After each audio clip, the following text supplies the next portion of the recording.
everyone, welcome back to Tutorials by David, and in this video we will be reviewing the Garuda Linux versus Kali Linux.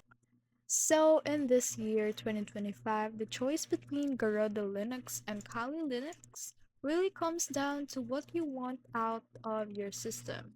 Garuda Linux, built on Arc, is a flashy, performance-driven distro with a stunning KDE Plasma desktop, the Zen kernel for responsiveness, and the BTRFS Snapchat for safety.